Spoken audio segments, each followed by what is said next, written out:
Hey guys and welcome to my channel. Today we are doing, what if Deku was a villain? I've never met someone like you, but I'm glad I did. Pray you'll have a quirk in your next life, and take a swan dive off the roof. And so Izuku did, but instead of dying he got saved by the villains.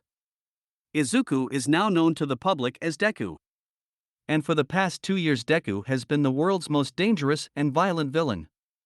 But will one little kidnapping of a certain gravity quirk girl change his mind? This is my first story and it is a Izuchi story, and for some reason I like villaindeku x hero Ochako. Sorry if there are some spelling mistakes or errors in the story, or if the story is trash, please give me feedback.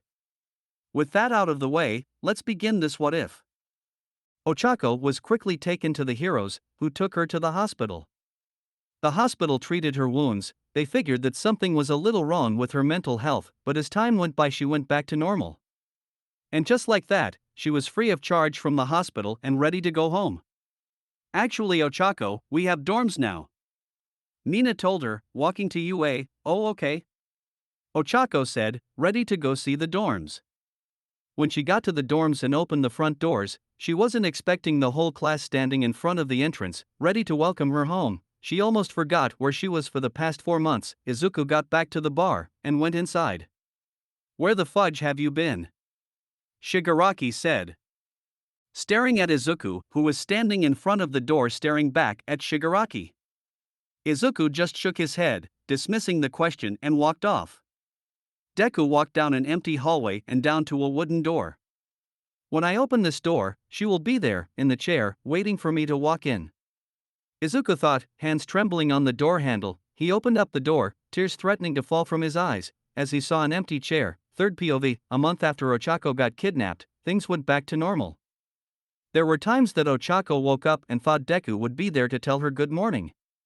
And every time that happened, she saw that he wasn't there, saddening her. But other than that, she was happy.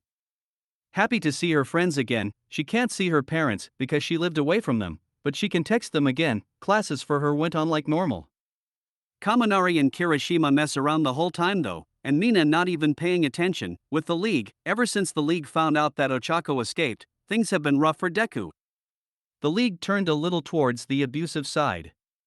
They would hurt him mentally and physically. Just like his middle school bullies, but worse. Way worse. Get out of here, you scumbag.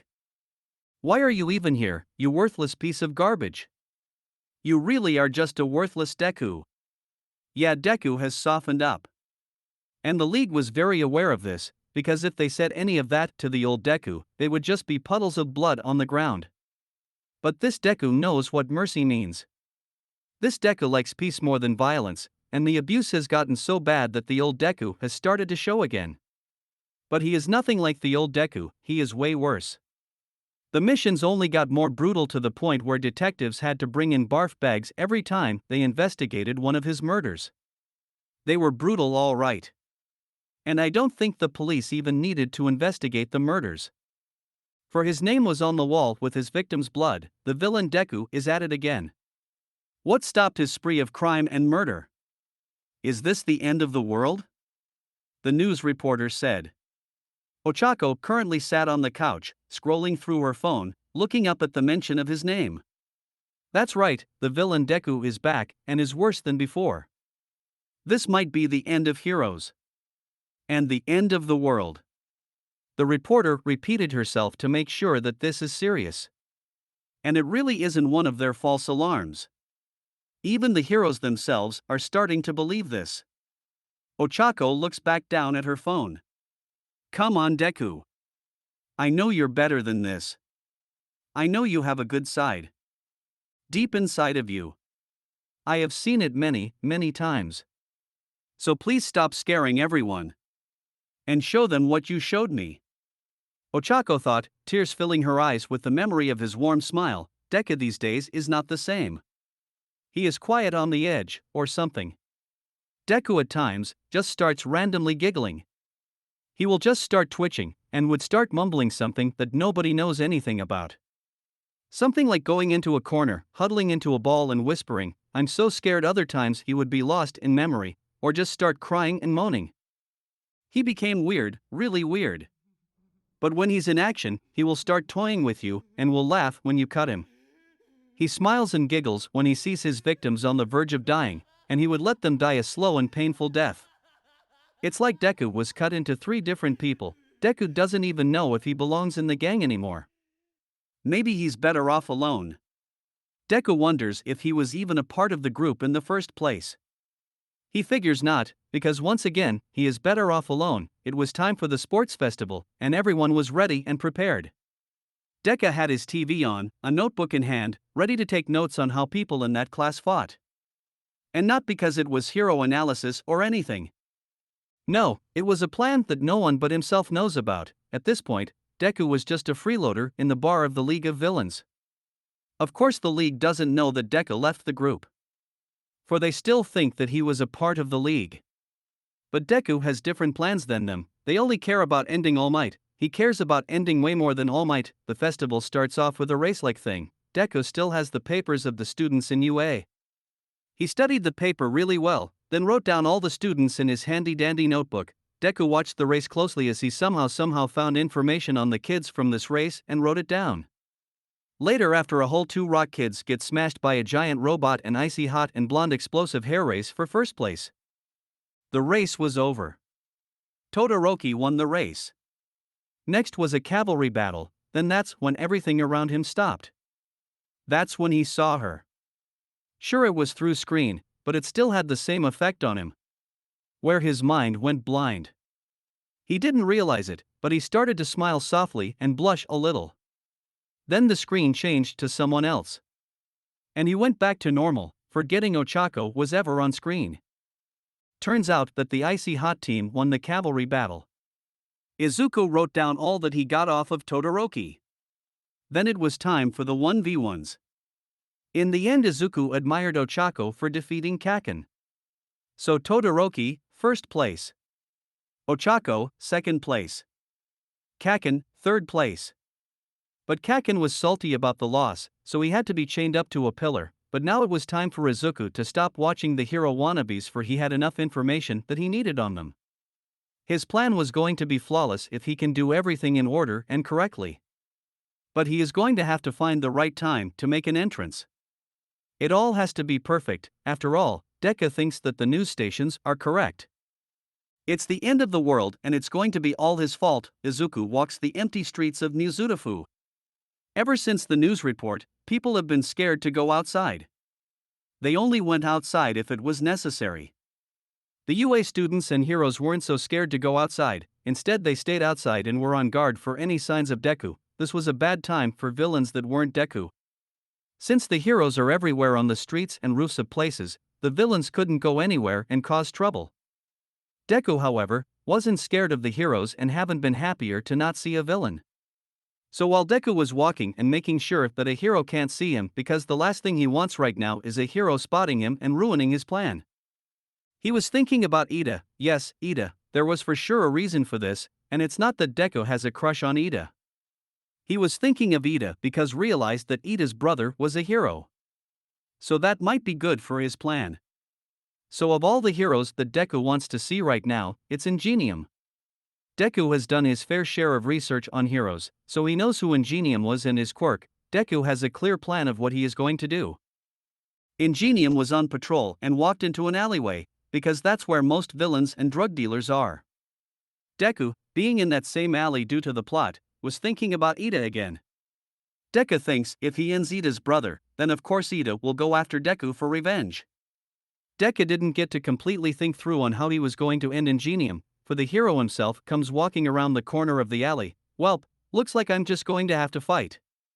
Deku thought, staring at the hero, waiting for him to notice Deku standing there in the middle of the alley. After like 5 steps into the alley, Ingenium finally came face to face with Deku. Well, look who we have here. Izuku said, walking closer to the hero, Deku. Ingenium said, almost completely washed with fear. He knows that he is no match for Deku. No matter how quirkless Deku is, Deku can still end him. Ingenium is very aware of this fact. What are you doing in here? Ingenium knows that no matter what happens, he has to at least try and put a stop to what Deku is planning, and end Deku once and for all. Deku leaned against the wall, a sly grin making its way onto Deku's face as he stared at Ingenium. I now don't have freedom to go outside for some fresh air? Deku says, leaning his head against the wall. Izuku puts his hand that is farthest away from the hero behind his back, ready to grab his pocket knife. Ingenium caught on to Deku's hand going behind his back. What's behind your back? Ingenium said, trying to hide his fear. Oh poor Ingenium, I believe today is just not your day. Deku happily exclaimed from the wall. What do you mean? Ingenium asked. Sure, he was unlucky to run into Deku, but Deku of course has different meanings to that statement. Deku walks up to Ingenium. Deku goes through all the notes on Ingenium inside his head. Well, I guess you have everything better than I do. Deku said, going through his notes in his head. All of a sudden Ochako crossed his mind. You must have everything you want. Deku said, his eyes never leaving Ingenium. It's true that ever Ochako left, she never left his head. So now he has a lot of problems coming at him all at once. It's really SHTTY, that's what he thinks about life. That's his life. Say, do you have a love life, Ingenium? Deku randomly asked, looking down at his shoes. That is none of your business. Ingenium lowered his guard a little. I do. Deku said, looking at the sky. She was the most precious thing in my life. I never wanted to give her up. Just thinking about her almost brought tears to his eyes. Then the heroes arrived to take her away. I didn't want her to be tied up in my job, I want what's best for her. Deku really misses her. Ingenium never would have guessed that villains have love problems. Tensei, the hero's real name, would have never guessed that villains could fall in love. In the mind of a normal person, villains have hearts of stone, a black heart that would never beat for anyone. But then you meet Deku at the wrong time, and he shows you that you are wrong. He will tell you everything, then kill you because you know too much. That's not all that is happening in my life. I don't even know what to do with myself anymore. Deku walks a full circle around Ingenium, sliding the not-sharp back part across his hero costume. Tensei's guard goes full-on back up again, knowing that Deku is a lion and will pounce at any moment. He will fool you into thinking you're safe, then once he sees that he has your trust, he will attack. That is the law of Deku. I have lost everything, I can't even see my mom anymore. And my dad? I don't even know. Deku puts the tip of his knife on Tensei's chest. Ingenium doesn't know why, but something is holding him back from fighting Deku. Maybe it's fear? He doesn't know. But you know what? Deku looked the hero into his eyes. I always come back to wondering where all of this began. Like, was it when I got deemed quirkless? Or was it when All Might told me I could never become a hero? Deku looked back at the knife. Tensei was shocked. He didn't know if he should or shouldn't believe Deku on what he said about what All Might told him. All Might wouldn't have been the one to create this monster, is he? Now that is all that hangs in Ingenium's head. Deku strikes with his knife, or at least tries to, right at Ingenium's heart. But Tensei dodged right on time. Who knows how, but he did. Hee hee, nice dodge. Deku laughed. And that is when the fight really began. Ingenium ran up to Deku and tried to kick him, landing the kick. Deku hit the floor, but quickly got back up. Deku ran up to Ingenium and quickly stabbed him in his shoulder. Tensei screamed in pain, I got bullied all my life. For 12 years or more. They always told me I will never be a hero. They were always right. I once got told that every villain is a hero in their own head. But I know very well that I am no hero. Deku said, still hanging onto the knife that is planted inside Ingenium's shoulder. Deku stood in front of a kneeling Tensei, who had a face full of pain, and tried to grab the knife and take it out of his shoulder. Once Deku finally pulled the knife out of Ingenium's shoulder, the hero stood once again and continued fighting. Tensei kicked, Deku dodged, Deku hit, Tensei got hit but still stood. The fight went on and on. Deku talking about his life, Ingenium rarely asking questions. Deku had a lot to say, he did need a therapist, but what therapist wants to therapy a villain? And for all that time, I believed that my quirkless ass can become a hero. And in the end, here I am. Deku yelled as he now stands in front of a bloody Tensei, sitting against a wall. Honestly, I have to thank you for listening to my story. Deku said, kneeling down to be face to face with the hero. One more question. Tensei looked Deku in the eye. Fire away. Deku said. Your love, do you ever plan on seeing her again? Tensei asked. Deku didn't reply. He doesn't know the answer to that, maybe one day, and with that, Deku ended Tensei Iida's life, and still after all of this, Deku got up and stared at the lifeless body before him. If it was anything that the fight did for him, it made him realize one thing: I still want to be a hero. Deku walked away after leaving his mark, but this time not with his enemy's blood, but his own by cutting his own finger. Iida was sitting on the common room couch in the dorms when he got the call from his mom. His body started vibrating. Whoa, Iida. Are you okay? Asked Kaminari, sitting on the couch across from Iida. Oh, yes I am. That was just my phone.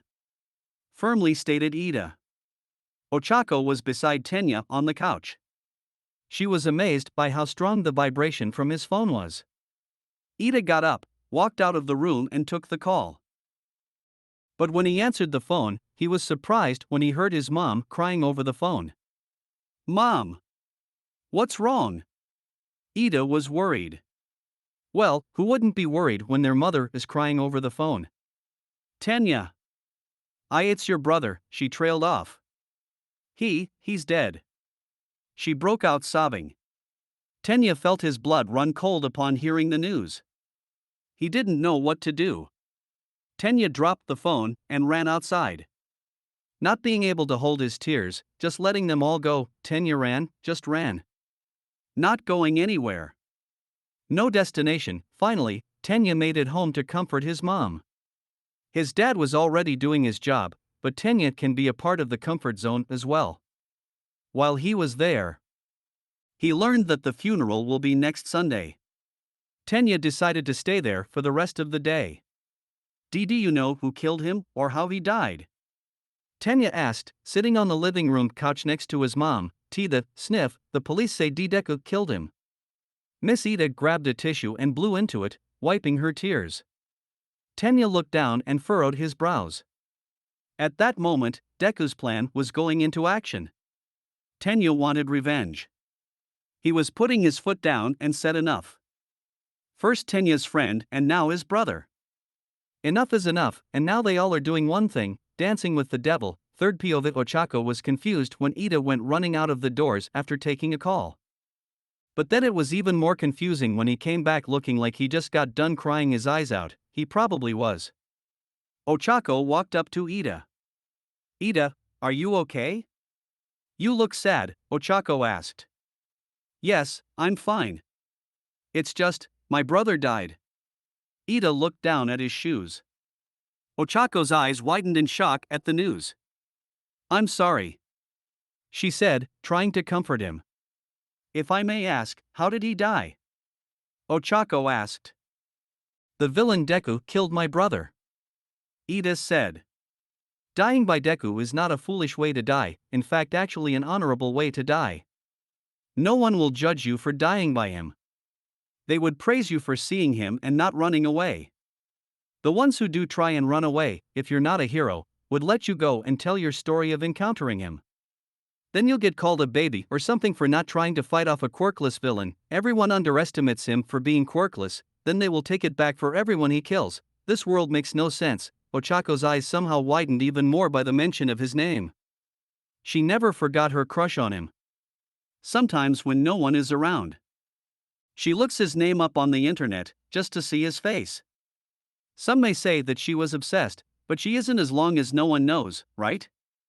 A hero and a villain? That's nonsense. No one will suspect a thing. That was what she thought, until something happened 3 days after Tensei's death. Ochako and the girls decided to stay up late. They were all having fun and talking, until a certain question came up. Ochako, what was it like being kidnapped by Deku? Everyone looked at Mina. Mina. Momo scolded, you can't just ask someone that, you don't know what she could suffer through. That's why I'm asking. Mina replied. Momo put her head down. It's okay, Momo, she can ask because I actually didn't suffer through much. Sure, the villains hurt me sometimes, but they had their reasons. Ochako said. The girls all looked at Ochako now. Did you ever have good times? Jiro asked. Actually, yeah. Ochako leaned back and looked out the window. Really? Like what? Sue asked. Mina narrowed her eyes, remembering the night they found Ochako with Deku. The time they ran from them, then finally, when they had her, that one last thing they couldn't hear Deku say to her. It was the time me and Deku snuck out of the hideout. We would go to so many places. He may have been a villain, but he can be nice. He was actually nice to me the whole time I was there. He was there to talk to me and keep me company. While all the other villains took turns to cut and burn me, he would always pretend to burn or cut me. Sure, sometimes he actually did hurt me, but those were times he was just in a bad mood, or something. He does what he wants, and I don't question it. But the thing is, I guess Deku was the reason why I was kind of fine being there. Ochako explained. Blushing when she remembered the kiss, all of the girls were in shock. So, the day me and the others found you and Deku were having another one of your getaway? Mina said. Ochako nodded. He was planning to take me up the mountain at the park. The same mountain that you guys took me away from him. Ochako said. What was your favorite getaway? Sue asked, putting a finger under her chin. Other than all of them, my favorite night was one of the nights we spent running around town. Ochako smiled as she remembered the night. That's it for this part. I hope you guys enjoyed this part. If you want more, like this video, hit that notification bell, and maybe even give a comment on your thoughts on the video. With that being said, I'll see you all in the next video.